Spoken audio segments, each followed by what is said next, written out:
Alrighty, so we just went over the planer. This is the following tool that you'll most likely go to. You'll skip this tool in some situations, like I'll talk about in a moment, but the majority of the time through the milling sequence, we go from miter saw, getting that board cut to rough length, jointer to face plane, the planer to then plane the other part of that face, then to the wide belt sander to work it into its final thickness, clean it up, all good things like that. The planer, like we just talked about, the point of that is to work your material back into your desired thickness. But when it comes out of the planer, it's not going to be super smooth. It might not even be super like flat all the way through. You might have some little bit of bumps, a little bit of dips, a little bit of chunks kind of out of that, and that's A-okay. At the wide belt sander, we're really fortunate to have this machine in our milling sequence lineup, where this will make it a bit smoother. Depending on the grit of sandpaper that we have in there, it will make it kind of different levels of smoothness. We typically at the high school here, we have 60 grit sandpaper on the inside, and I'm mainly worried about getting that material flat. So I'm mainly concerned about sanding away planer snipe, chunks that ripped out of the planer, kind of things like that. Maybe grooves from the planer if those planer knives or teeth have some missing or some kind of chunks in there. I'm mainly concerned about the sander, getting that board completely flat and a good flat reference point for you to then, with an orbital or a square sander, to later on work yourself into your desired level of kind of smoothness there. All right, so the planer or the wide belt sander, you can think about it a little bit in the same way of a planer. You have an in-feed, out-feed table. You have different kind of settings that you go to make that go up and down, things like that. On the planer, we were worried about cranks. On this kind of wide belt sander, we're more worried about kind of clicks on the upper and lower kind of arrows there. But it's essentially a similar machine. We have an area where your board slides through. You have an area on the inside. This here, I say essentially because it's not completely the same. On the inside here, we have a big old sanding like belt. And then on that planer, we have a cutting head that's like chunking away material. You could think about the wide belt sander like it's like wearing away or sanding away kind of your material like that. So we remove much smaller, finer amounts per pass on the wide belt sander compared to the planer. But to give you a general idea of what the machine looks like, how it operates, it's more similar than not. All right, we just kind of remove smaller amounts of material. On the planer, I talked about how you kind of set your initial thickness. On the wide belt sander, we set it in a similar kind of intended kind of way. On the wide belt sander, we'll use our caliper because we're working in the decimal kind of form there. Over there, we're working kind of in fractions. Over here, we're working in the decimal kind of unit here where it's much finer. With the, can you zoom in kind of in this area here? With the caliper, you'll first obviously make sure it's on, right? You'll make sure it's on. And then when you close it, make sure it's zeroed out. When I close it, I want to make sure it goes to zero, if not, really close. If I close it and it doesn't go straight up zeros, like I'm going to purposely kind of set it off right now. If I close it and it's a figure that's way off, I will zero it out, and then I will measure my material. So right here, I have 790 thou. All right, so I have 0.790. So then I will go back to my screen over here, and I will go 790, start. All right, 790, your measurement, and then start. All right, start, not set, start. Set messes a lot of things up. Just focus on start. All right, type in your desired measurement. If you, obviously for this example, I just have kind of one, example board here for the demo, but you will typically have, 8, 9, 10, boards. With a caliper on each piece of material, measure out each piece with a pencil, write it on there, so you can keep kind of track of your ones that are slightly bigger, slightly smaller. And I want to start our sanding process with that board that's the largest, right? You could think about it, if I happen to have 10 boards here and they varied by, let's say like a 16th, just to say like an easy measurement. If I set that machine to its smallest, the smallest board in that stack, eventually when I grabbed that largest board, that biggest board to put in there, it would be hogging off way too much material. And that's bad for a variety of things. It's bad for your material. It's gonna burn your material. It's gonna wear it away kind of too quickly, where it's gonna burn it and leave it, not quite smooth. It's going to rip or burn the belt on the inside. It's going to wear out the conveyor belt, a lot of things. So we like to focus on getting our material, prepped in a way that they're all consistent. You can do that where on the last pass of your material feeding on the planer, make sure they all go through on that last pass, so then they're all coming out of that planer then to the wide belt sander, a very consistent measurement. All right, so that's one thing you could do prior to even getting to this tool to make this tool kind of work easier and have your cutting process go even more efficiently. All right, so let's say we have our material measured out. We have, for this example, we have like 10 boards. We have the largest one and those figures input. Again, the way you'll do that with a caliper, we got 790 thou, so 0.790. I'm just gonna type that in, so 790 start, and it will take you kind of do that measurement, and you're all good to go from there. Once you see that measurement called out there, then you may turn on, in no particular order, the conveyor belt here, and then the sanding belt on the inside. All right. I'm gonna turn that off just for kind of demo's sake.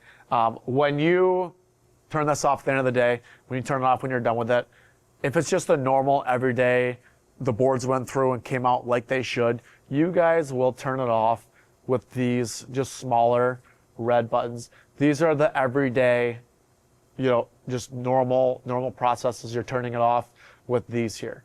You notice when I hit this one just now, it stopped it much quicker. I wanted it to stop quicker so I can continue talking and keep on rolling. But you will use this bottom one here only if it's like an emergency. If you're putting your board through and if it's making a bunch of bad noises, or if you have debris kind of coming out of the front, or if something just doesn't quite feel right, then that's the only time you'll ever hit this bottom stop button, this emergency stop. That's essentially like, you can think about it, a lot of you guys are starting to drive here. Picture going up to a stop sign in the last, 30 feet, just slamming on the brakes and skidding in to that stop sign just barely. That would be like turning off that machine with this bottom one here. You're locking up the brakes, you're stopping that car super fast. It's not quite, good for your car. And you can think about these upper two here like you're coasting in to that stop sign. You're letting the momentum just kind of slowly come to a stop, and that's much easier for the system and for your car. That's much easier for this overall machine here as well. So I would love for you guys to focus on just letting the machine slow down at a rate that it prefers. Let it kind of slowly work on in by shutting it off here. Try to avoid, unless it's an emergency, hitting that bottom kind of emergency stop kind of button there. With that button being said, if you ever go to type in your measurement, say I want to go 1 inch, so I'm going to go 1000, start. If you ever go to type in your measurement and nothing happens after you push start, check that that's clicked out. So this bottom part here, just like our planer here at the high school, if that's clicked in and stays in, it's not going to be responsive. All right, if that's clicked in. Once that's out, then it will be usable. But if that's clicked in, you're not going to be. All right. So if you ever go to type in a measurement, you push start and it doesn't react up here, check that this is popped out. If it's still clicked in, it's not going to respond kind of up here.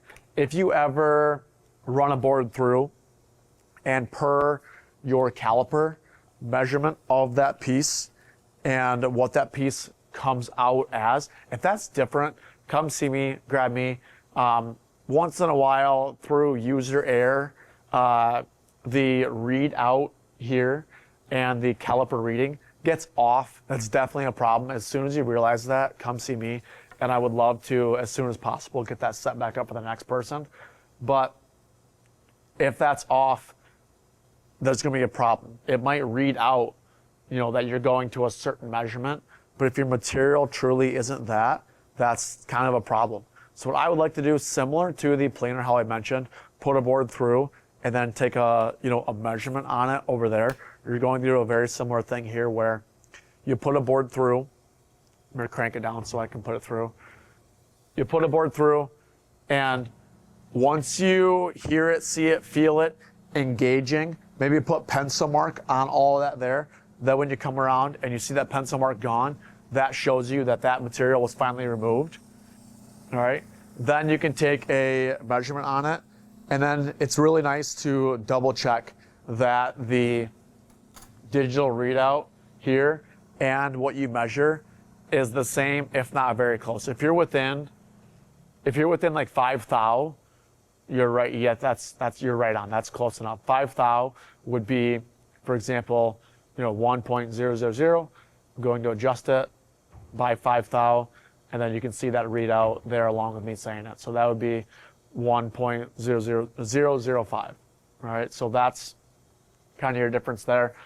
Per the grit of sandpaper that we have in there at that time, that determines the amount of passes or the amount of clicks you can take off per pass. Right now, like I said, we have 60 grit sandpaper on the inside, so it's pretty rough. It's not going to come out, buttery smooth, but it will come out much flatter than it did at the planer. You're not going to have planer snipe. It's going to be a very consistent measurement all the way through. It's going to be much smoother than the planer. It's not going to be smooth to where you will take it right out of that and then go put polyurethane or a tung oil or a mineral oil on it. You'll still need to do further sanding either by hand or with a orbital or a square sander, but it will be so much closer to that finished kind of state. All right. We take off with having 60 grit sandpaper in there. We can double click it so you can go boom, boom on that upper arrow. So boom, boom, and you'll see it'll go up to 1 inch 15 thou. All right. Actually, I clicked the wrong way, or I talked about it in the wrong way. So you can see that difference there. When I double click it, this number will change by 10 thou. So this will then go to, 985 thou or 0.985, and you'll go to that kind of that measurement there. All right. That's why I had mentioned at the planer to leave like 30, 40 thou extra. You would never want to leave, a 1/4 inch kind of extra because it would take you so long to work into your final measurement. But leaving 30, 40 thou gives you an opportunity to run kind of both sides through and clean up both sides, enough, but you're not sitting there forever working into your final kind of measurement there. All right. We use the wide belt sander for a variety of reasons. The reason that we have 60 grit sandpaper in there, the wide belt sander is 36 inches. We can do a 36-inch board kind of through here. The planer is only 20. So for a lot of our big desktop, our big dresser tops, our big, coffee table tops, we'll take a board that is too wide for the planer and we'll put it through the wide belt sander. And we might be hogging off, a lot of material and putting it through many, many, many times to work yourself into that desired size. So that's another reason why we have such an aggressive kind of grit of sandpaper in there. All right, going back around to the basics again, how to set up your initial thickness, use your caliper, get a reading on your material. If you have a bunch of material, measure all of them and then set the machine to the biggest measurement. Right, again, the way you do that is I'll work it into 1 inch. So 1.000, start. I'll wait for it to go to that final size. I will then turn on my conveyor belt, my belt. I'll move my material through. When you're putting a material through, try to stay moving left and right. If we all just hung out, right in the middle of that big, sanding belt, we'd wear out just the middle few inches. Try to spread the love throughout that process there for that sanding belt. Try to use up all of that so we can get our money's worth of that belt there. Obviously, make sure you have the dust collectors kind of turn on. The wide belt sander, it makes so much dust. It makes the most dust in the shop. So we definitely need to make sure we have those dust collectors turn on and, extracting, collecting as much dust as possible in that moment. All right. Obviously, when you're putting boards through, right, they're going through the other side. So I couldn't tell you how many times I see people just putting boards through, and forgetting that they're coming out the other side. Make sure you're walking around to catch that material. Make sure you're going around and you're grabbing that material here. We have this kind of workbench here as well. So similar to the top of the planer, we can stay organized with the workbench here, with putting parts that we've planed, putting parts that we haven't, and staying organized of just working in your stacks and your stacks and your stacks and working into your final measurement. All right. One last thing I want to say on the wide belt sander, feel free to put boards through side by side. I had mentioned on the planer that does not work as well, but on the sander, it really doesn't matter. It works just fine. You can put boards through side by side. You can put boards through end for end. Either way, works out well. And you're just kind of moving material through and just, getting everything machined done up. All right. When you're done, again, both these are on, everything's slowing down, shut it off with these two buttons, and then it'll let that machine come to a good, comfortable kind of stop, and it doesn't wear out the machine quite as fast.